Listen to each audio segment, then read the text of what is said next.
Enjoy it, Sarah. This is the last joke at my expense.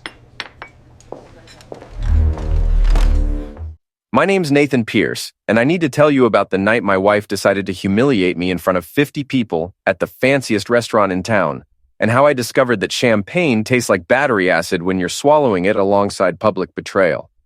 I'm not the type who makes scenes. I don't throw drinks or flip tables. But that night, something fundamental shifted inside me, and I finally understood what 5 years of financing someone else's dreams while being treated like furniture actually meant. Let me set this up properly. I'd spent 3 solid weeks planning this graduation dinner for my wife, Sarah, who just finished law school. And look, I was genuinely proud of her. She'd worked incredibly hard, pulled all-nighters that would destroy most people, and memorized more legal jargon than seemed humanly possible. So, yeah, I wanted to celebrate her properly. I booked the Harbor Club, this absurdly expensive seafood place downtown where the bread comes with a backstory and the waiters act like serving you water is a personal favor. The kind of restaurant where valet parking alone costs what most people spend on groceries. But this was Sarah's night, and I was determined to make it perfect. I handled absolutely everything. Sent invitations, coordinated with her anxious mother about seating charts, confirmed our private dining room 3 separate times because apparently that's what you do when you're married to someone whose family treats every event like a presidential inauguration. I even spent an entire evening ironing her parents' matching navy blazers because her father, Thomas, showed up at our place the day before with wrinkled jackets that looked like they'd been wadded up in a duffel bag since the Reagan administration. He looked at me with those watery eyes and said, "Son, think you could help me out with these?" And like the complete fool I was, I said sure and spent 45 minutes watching YouTube tutorials on proper steaming techniques. The dinner started fine if you consider fine to mean awkwardly navigating conversations with people who'd never bothered learning what I actually did for a living. Sarah's law school friends arrived first, this collection of sharp-dressed professionals in designer suits who all had the same aggressive handshake and practiced laugh that sounded like inherited wealth. They clinked glasses, toasted to justice, and other abstract concepts they'd probably forget the second they landed corporate positions, and I smiled and nodded like one of those dashboard bobbleheads. Her professors showed up too, these academic types who spent the appetizer course explaining legal theories to each other in increasingly pretentious voices as if the rest of us couldn't possibly grasp the complex nuances of constitutional law. Spoiler, we didn't particularly care. I sat there in my off-the-rack suit from Macy's, the one I'd bought on sale because despite what some people apparently thought, I wasn't made of money, and I watched my wife absolutely shine. She wore this emerald dress that probably cost more than my truck payment. Her dark hair pulled into one of those supposedly effortless updos that actually takes forever to create, and she was holding court like royalty. People kept congratulating her, telling her how brilliant she was, how far she'd go, destined for greatness. I sat there thinking, yeah, she really is incredible. Look at what she accomplished. Look at what we accomplished together. How beautifully naive of me. That's when she stood up. The room went quiet with that expectant silence you get right before someone makes a speech. Sarah picked up her champagne glass and smiled, this absolutely radiant smile that I'd fallen in love with 5 years earlier. Everyone leaned in, eager to hear what brilliant Sarah Richardson had to say. I thought maybe she was going to thank me, acknowledge the sacrifices we'd both made, talk about how we were a team. "I want to take a moment," she said, her voice carrying that confident projection they'd taught her, "to acknowledge my husband, Nathan." She gestured toward me with her glass, and I felt this weird mix of hope and dread. "Everyone, this is the man who's been by my side through all of this.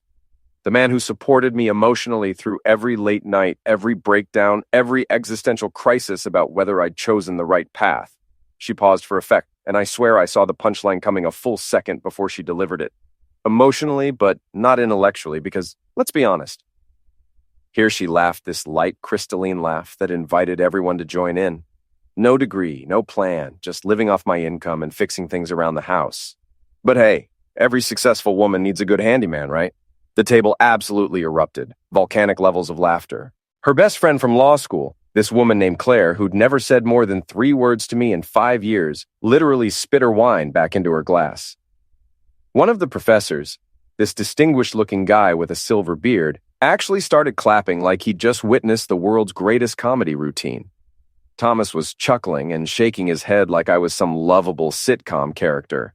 And Patricia, my mother-in-law, had this satisfied smirk on her face like she'd been waiting years for someone to finally say what they'd all been thinking. Even our waiter, some kid who couldn't have been more than 22, cracked a smile before catching himself. I sat there with my champagne glass halfway to my lips, my face frozen in what I desperately hoped looked like a good-natured smile, rather than the mask of complete devastation it actually was, and I felt something inside me fundamentally shift. Not break exactly, more like realign with reality. Suddenly, with absolute clarity, I understood that I'd been financing my own humiliation for 5 solid years. Every tuition payment, every sacrificed weekend, every time I'd work double shifts so she could focus on studying. It had all been building toward this moment where I got to be the punchline at my own expense, at a party I'd paid for, celebrating achievements I'd funded. When the laughter finally died down to scattered chuckles, I stood up. Every eye in that room turned to me, probably expecting me to laugh it off, play along, be the good sport who could take a joke. Instead, I raised my glass, looked my wife dead in the eye, and said in a voice that was perfectly calm and perfectly level, "Enjoy it, Sarah.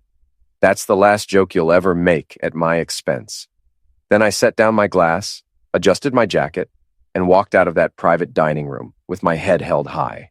No yelling, no dramatic speeches, no throwing things or making threats. Just one quiet man who'd finally realized that loyalty without respect is just a fancy word for doormat. I walked past the shocked faces, past the suddenly silent table, past the concerned-looking hostess, and straight out into the parking lot where the night air hit me like a revelation.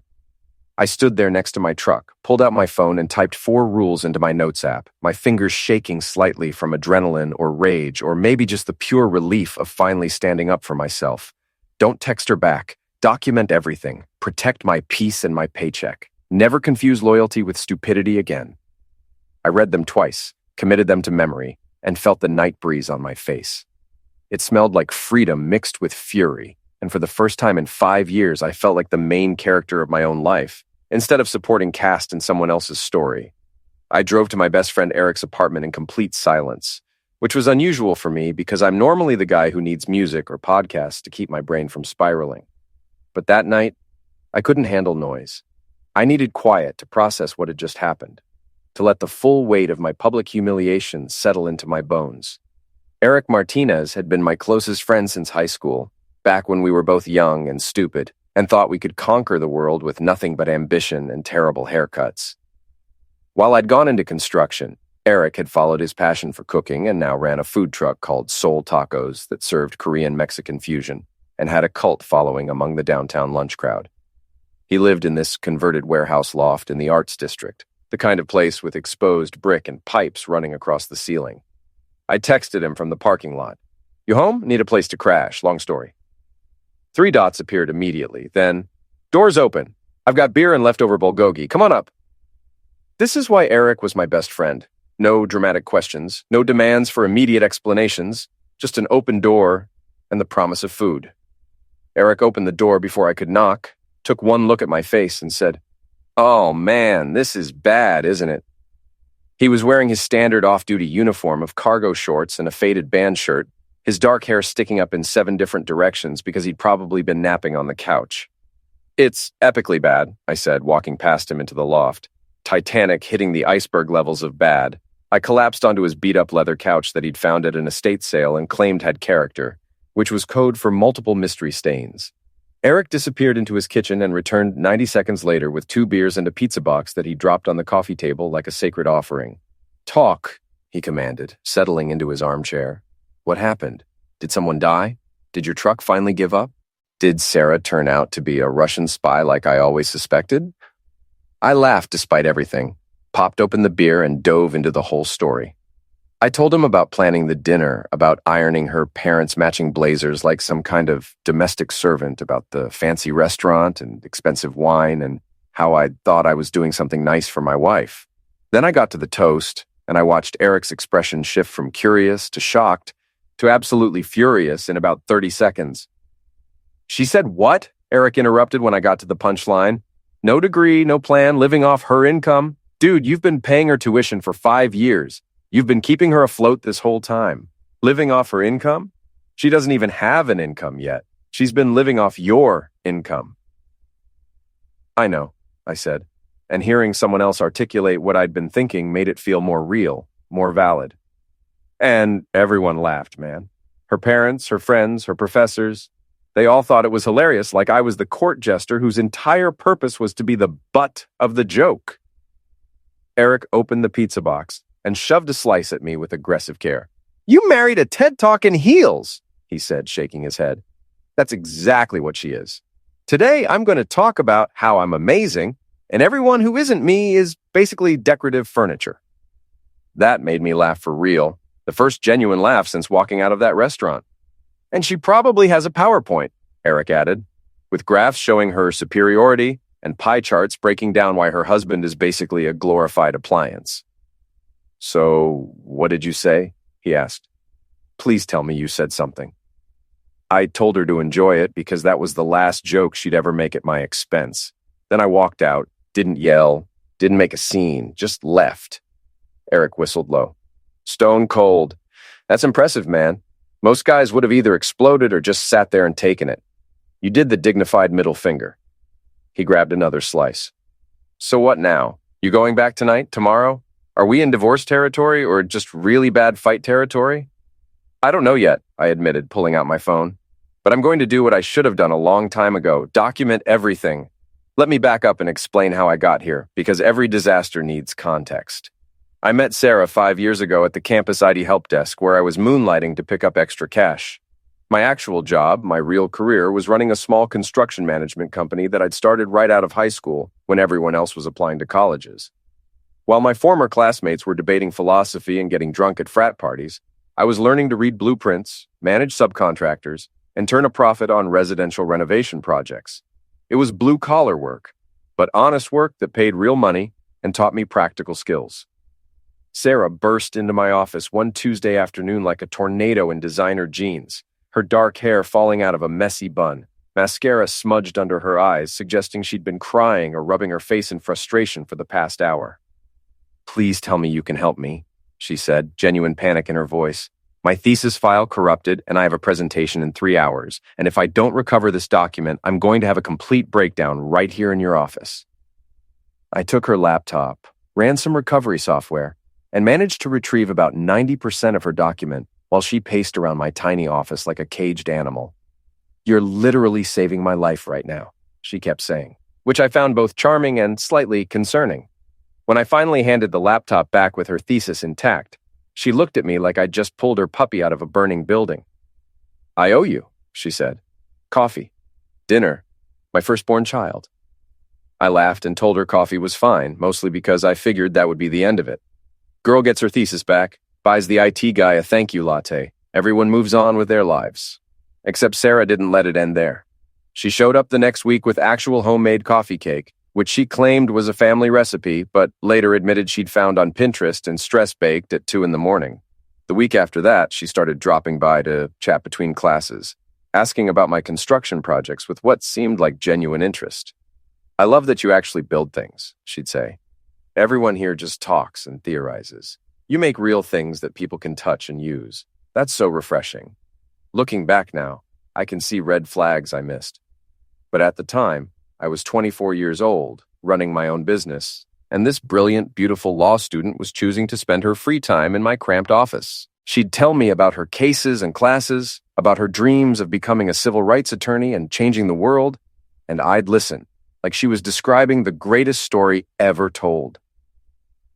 We dated for 8 months before I proposed, which everyone said was too fast. I proposed at a construction site, actually, this gorgeous Victorian house I was restoring.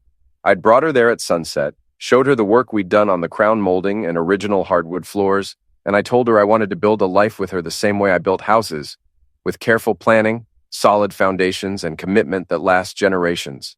She cried and said yes, and I remember thinking I was the luckiest guy in the world. When we got married, she was starting her second year of law school, and I was riding high on successful commercial projects. We had this unspoken understanding that I'd be the financial anchor while she focused on school. She had dreams of changing the world through legal reform, and I had dreams of literally building it. For a while, it genuinely felt like a partnership. We'd stay up late talking about our future. She'd open her own practice. I'd expand my company. We'd be this power couple proving you didn't need two lawyers to make it work. But somewhere along the way, and I can't pinpoint exactly when, the narrative shifted. I went from Nathan Pierce, successful business owner and equal partner, to just Sarah's husband. At law school events, people would introduce themselves to her with enthusiasm and barely glance my way. Nobody asked what I did for work. Nobody cared that I was running projects employing 15 people and generating 6 figures annually. I wasn't wearing a suit and quoting Supreme Court cases, so I was invisible. Her friends were the worst. This crew of ambitious law students who all seemed to shop at the same expensive stores and share the same worldview that equated education level with human value. They'd come over to our apartment, the apartment I was paying for, and sprawl across our furniture, drinking wine I'd bought, complaining about their caseloads while completely ignoring my existence unless they needed something. Nathan, can you grab more ice? Nathan, do you have a charger? I became the guy who fetched things and stayed quiet. Back at Eric's apartment, I started compiling what essentially amounted to a financial autopsy of my marriage. I opened my laptop and started going through 5 years of bank statements, printing everything out, watching the pattern emerge. Every month, like clockwork, deposits from Pierce Construction Management followed immediately by withdrawals for Sarah's tuition, books, rent, everything. It was like watching a financial vampire drain my accounts in real time.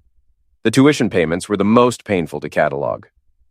Fall 2020, $8,800 to State University School of Law, paid via check from Nathan Pierce. Spring 2021, another $8,800. Summer session, $4,500 for some accelerated constitutional law course she'd insisted was essential for her career. Every semester, same pattern, all from my accounts, with Sarah's contribution hovering somewhere between 0 and "I'll pay you back when I'm making lawyer money, babe." That promise aged like milk in the summer sun. Then there were the apartment leases. We'd moved 3 times during her law school years. First because the original place was too small and didn't have good natural light for studying. Then because the second place was too far from campus. Finally to the luxury apartment downtown because by 3rd year she needed to project success to potential employers. Every single lease had my name as primary tenant, my income as qualifying factor, my signature accepting financial responsibility. Sarah's name was there too, but only as co-tenant, and her listed income was always either student or that part-time paralegal gig she'd worked for exactly 4 months before, deciding it interfered with her studies. I found receipts for everything. The law school bookstore where I dropped $895 on textbooks for her second-year courses. The professional clothing store where I'd bought her 3 suits and 4 blouses because she needed appropriate attire for mock trial competitions. $1,300 that I'd mentally categorized as an investment in our future, but now recognized as funding her costume for a play where I was the comic relief. And then the graduation ring receipt. Her class ring, the one she'd shown off at that disastrous dinner purchased on my credit card for $680. The receipt even had a little note saying, "Congratulations on your achievement," which felt like a cosmic joke. But the real discovery came on day 5 of my archaeological dig through our financial history. I was reviewing transfers from our joint account when I noticed a pattern of regular transfers to an account number I didn't recognize. Not huge amounts, usually $200 or $300 at a time, but consistent monthly transfers going back almost 2 years. I called the bank, spent 20 minutes on hold, and finally got a human who confirmed there were regular transfers from our joint account to an external savings account. They couldn't give me details without authorization, but they could confirm the transfers had been initiated by Sarah Richardson using her online banking credentials. An escape fund. She'd been siphoning money from our joint account into a secret stash, money I'd deposited, building her lifeboat out of materials I'd paid for, all while maintaining the facade of a loving marriage. I calculated the total of those transfers, roughly $7,200 over 2 years. Not a fortune, but enough to cover first and last month's rent on a new apartment, or a good lawyer for a divorce, or whatever escape plan she'd been quietly assembling. I made copies of everything, organized it into folders with labels that would make a librarian weep with joy. The grand total came to just over $132,000 that I'd spent on her education and living expenses over 5 years. $132,000 invested in a partnership she apparently saw as charity. Eric helped me pack everything into banker's boxes. "You know what you need?" he said. "A good lawyer, and I know exactly who to call." The next morning, I called the number Eric gave me for a lawyer named Helen Brennan, who his cousin had used for her divorce. When a woman with a voice like bourbon answered, I cut right to it. My wife publicly humiliated me at her graduation dinner after I spent 5 years financing her law degree. I need to know my options.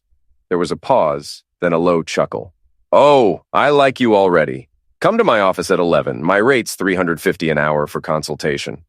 Helen Brennan's office was on the 14th floor of a glass tower downtown. The lobby had that sterile corporate aesthetic, all marble and chrome.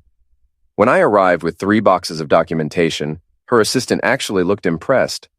"Miss Brennan is going to love this," he said, helping me carry the boxes. Helen stood when I entered, and she had the kind of direct eye contact that made you feel like she could read your thoughts. Maybe 40 years old, dark hair and a sharp bob, wearing a charcoal suit that probably cost more than my monthly mortgage. "Miles Carter," she said with a grip that could crush walnuts. "Have a seat and tell me everything. Don't leave out details, no matter how embarrassing. I've heard worse." I launched into the whole story. How Sarah and I met, how I'd supported her through law school, the financial sacrifices, and finally the graduation dinner disaster. Helen listened without interrupting, occasionally making notes, and her expression remained professionally neutral until I got to Sarah's toast. "Wait," she said, holding up one hand. "Let me make sure I'm understanding correctly. You financed her entire legal education to the tune of how much?" $132,000. Her eyebrows went up slightly. "You financed her education for $132,000, supported her through 3 years of school and various unpaid internships, and then she publicly rebranded you as her charity case in front of her colleagues, professors, and family." "That's about right," I said. And everyone laughed like it was the funniest thing they'd ever heard. Helen leaned back, and a slow smile spread across her face. "Congratulations, Mr. Pierce. You've just graduated from Naive Husband University with honors. Welcome to the real world. The good news is you're done with the education phase. Now, let's get you your refund." We spent the next hour going through everything I'd brought. Helen asked pointed questions, made more notes, occasionally muttering things like "unbelievable" and "the audacity" under her breath. When we got to the secret savings account transfers, Helen actually put down her pen and looked at me with something approaching respect. "She was building an escape fund using money from your joint account. That's premeditation, financial manipulation, fundamental violation of marital trust. That plays very well if this goes to court. It shows a pattern of calculated behavior." When I left her office an hour later, Helen walked me to the door and handed me her card. "Don't seek revenge, Mr. Pierce," she said, and her smile was sharp. "Seek receipts. They last longer and cut deeper." That night, after compiling everything, I sat at Eric's kitchen table with my laptop and composed an email. Not a long one, not an emotional manifesto. Just 3 short lines. "Hi, Sarah. Attached are financial records showing the true cost of your degree. Consider this a courtesy copy before my lawyer sends the official version. Best regards, Nathan." I attached a PDF summary of the financial evidence and hit send before I could second-guess myself. Then I poured myself a drink, raised the glass to Eric watching from the kitchen, and said, "To receipts. May they be permanent and devastating." My phone stayed silent for exactly 28 minutes. Then it started ringing. Sarah's name lit up the screen. Eric walked over, looked at it, and said, "Answer it. Put it on speaker. I want to hear this." I hit the green button. "Nathan." Her voice came through like a tornado made of panic and indignation. "You can't be serious. You're overreacting. That email, what are you thinking? Do you have any idea how unprofessional this is?" I let the silence stretch before responding in the calmest voice I could muster. "Overreacting? You publicly turned me into a punchline. You stood up in front of your colleagues and roasted me like I was the evening's entertainment. So no, documenting the actual financial reality of our relationship doesn't qualify as overreacting. It qualifies as fact-checking."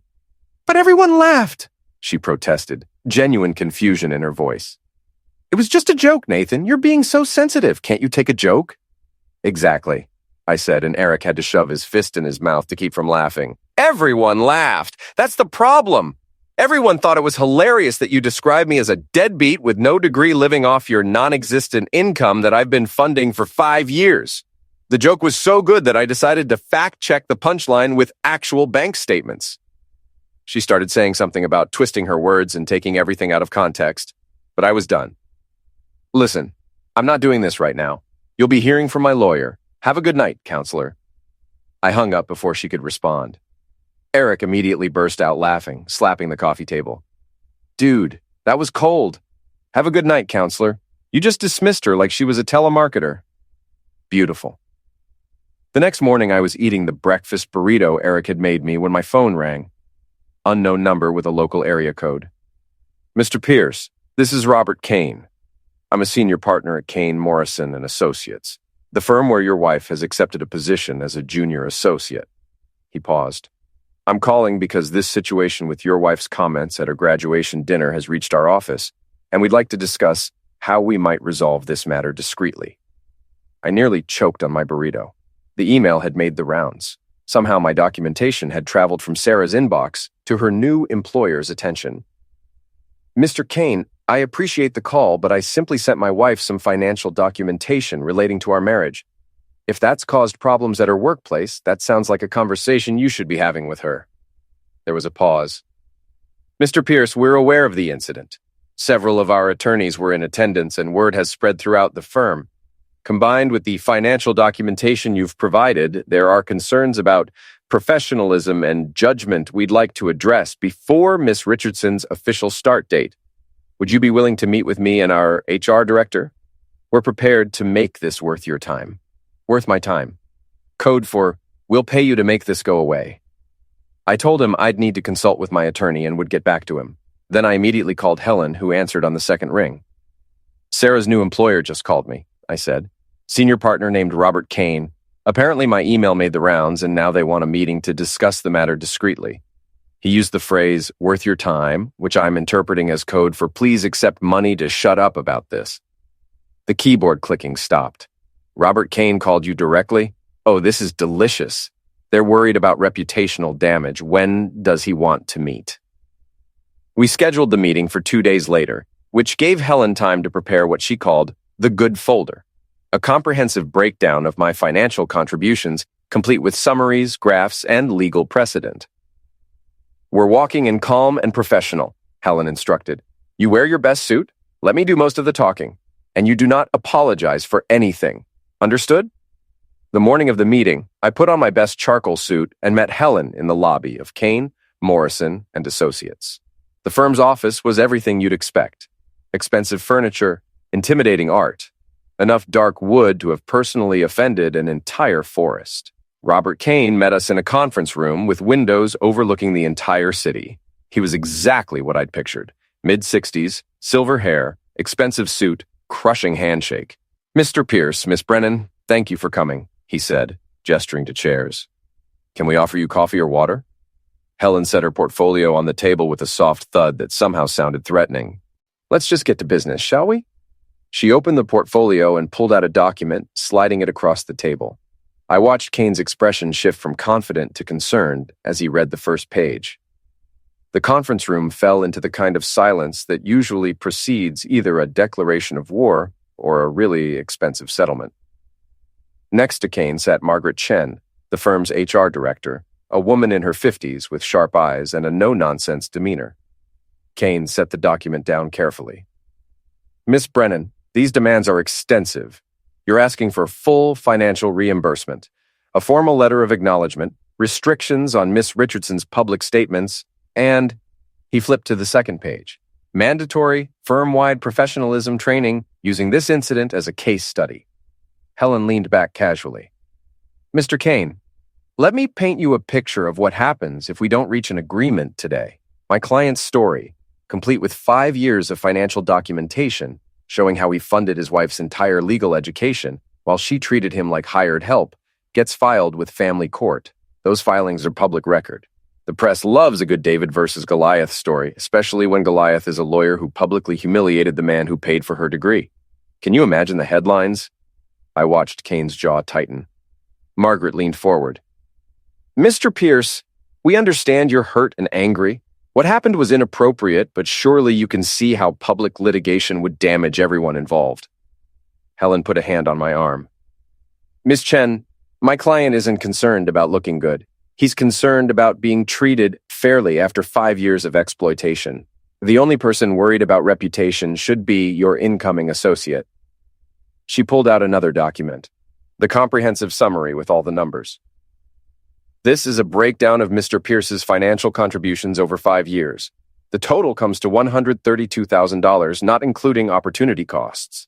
There's also the matter of secret savings account transfers Miss Richardson made from their joint account. Kane picked up the document, expression growing more troubled. Margaret's eyebrows rose at the savings account section. We have multiple witnesses who can confirm exactly what Miss Richardson said, Helen continued. Several are attorneys from your firm. The statements are not only false but defamatory, made before legal professionals. Let's take 15 minutes, Kane said stiffly. Miss Chen and I need to discuss this privately. When they left, I turned to Helen. How do you think it's going? They're going to settle, Helen said confidently. Kane knows fighting publicly would be a nightmare. They're probably figuring out how to spin this internally right now. When Kane and Margaret returned 20 minutes later, Kane's entire demeanor had shifted to resigned. We're prepared to offer a settlement. Full reimbursement of documented expenses, approximately $132,000 pending verification. We'll draft a formal letter acknowledging Mr. Pierce's financial contributions, and we'll include a confidentiality clause preventing Miss Richardson from making any public statements about Mr. Pierce. And the professionalism training? Helen prompted. Kane actually winced. Yes, mandatory training for all associates with a case study based on this incident, emphasizing professional boundaries and avoiding defamatory public statements. Helen smiled. Excellent. I'll have everything drafted this afternoon. As we rode the elevator down, Helen said, Congratulations, Mr. Pierce. You just got an expensive divorce settlement without actually divorcing. Though honestly, after this, I'd recommend filing anyway. Good, I said. Let her hate me from a distance, with a legally binding agreement. We stepped into sunshine, and I felt lighter than I had in weeks. 6 months later, I'd transformed my pain into profit with Pierce Renovations and life consulting, half construction management, and half life coaching for people who'd forgotten how to build anything worth keeping, including self-respect. My first consulting clients were 3 lawyers from Sarah's firm who'd heard my story and wanted advice on protecting their assets. The irony was delicious with every invoice I sent. My new apartment was small but completely mine, filled with furniture I'd picked out myself and peace I'd earned. Eric started calling me the documentation king, which was better than the guy who got roasted at dinner. Sarah tried emailing once with a subject line that read, "Maybe we can talk," and I responded with exactly 7 words. My hourly rate's $200. Legal advice extra. She never responded, which told me everything I needed to know about how much our talk was actually worth to her. 1 year later, I stood on a stage at a business seminar for men rebuilding after difficult relationships. The topic was how to stop being your partner's side project. My wife once introduced me as a man with no degree and no plan, I said, watching 300 faces lean forward. Turns out my plan was just waiting for the right exit. The laughter came, the good kind, with me instead of at me. Men lined up afterward to shake my hand and share their own stories. One guy told me his wife had sent him my video and they'd both learned something important. That felt better than any settlement check. Later, in my workshop, surrounded by tools and hard-won peace, I poured myself a drink and raised the glass to nobody in particular. Enjoy it, I said quietly, remembering that night at the Harbor Club. That really was the last joke anyone made at my expense. Because I'd walked away from being someone's punchline and built something better. A life where respect wasn't negotiable and dignity wasn't optional. Some conversations aren't worth having, especially with people who only value you when it's convenient. And sometimes the best revenge isn't revenge at all. It's receipts, documentation, and the quiet satisfaction of proving that your worth was never up for debate in the first place.